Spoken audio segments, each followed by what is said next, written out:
Thom Hartmann here on the best of the rest of economic and labor news. You need to know this. Young Americans are now poorer than retired people. That's the stunning takeaway from a new study by the Guardian newspaper, and they say that the problem is not unique to the United States. According to the data, unemployment, debt, and rising home prices have cut Generation Y out of nearly all the new wealth generated in Western societies. In other words, in the United States and Europe, people born between 1980 and the mid-90s are earning about 20% less than the national average. These are young individuals and families who were already lagging behind before the crash of 2008, and their low wages haven't allowed them to catch up during the recovery. That's why the Secretary General of the OECD said, quote, current working-age middle-class groups are increasingly concerned with their and their children's job prospects.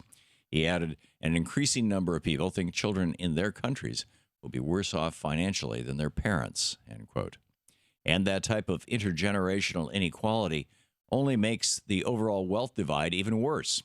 As Paul Johnson of the Institute of Fiscal Studies explained, that means that young people with rich parents will have an unfair advantage over their peers in the early years of their adult life. Mr. Johnson said, quote, I think the real unfairness issue comes in the sense that it's become more and more important whether your parents happen to have a house, end quote.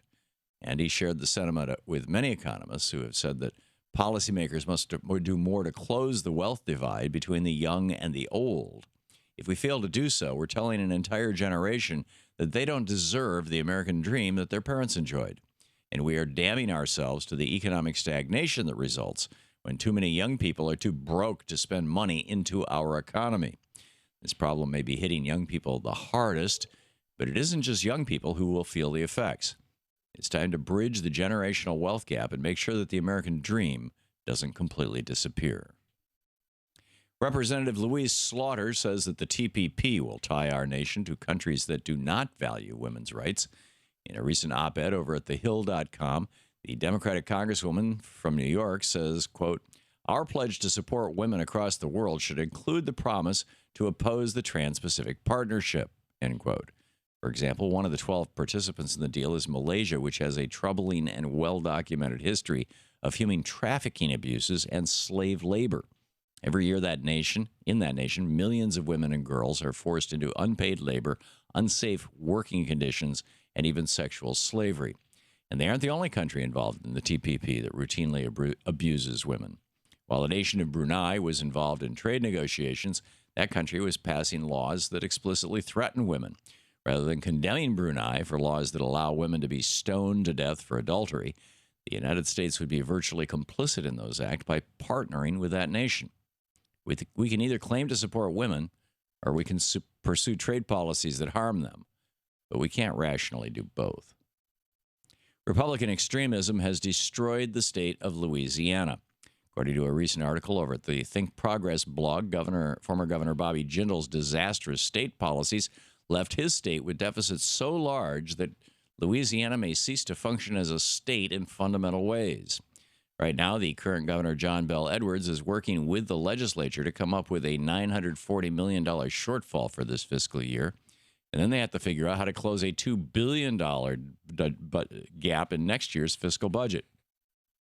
Thanks to Jindal's mismanagement, Louisiana is now faced with the unthinkable scenario of slashing the budgets for education, health care, and even the agency that deals with child abuse.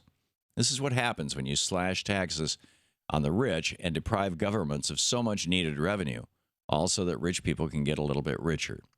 And if we let a Republican win the presidency, we should expect more of these disastrous policies nationwide. Senator Elizabeth Warren says that seniors, not CEOs, need a raise. In a recent article published by TalkPoverty.org, Senator Warren wrote, quote, any conversation about tackling poverty in the United States should include protecting and expanding Social Security, end quote. And she's exactly right.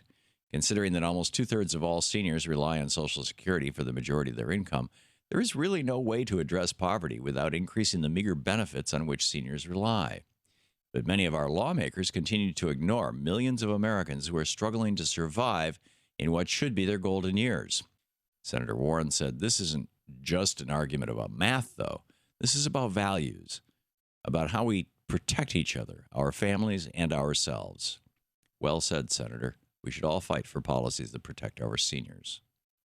And finally, low-income Americans are about to get a little help paying for the internet.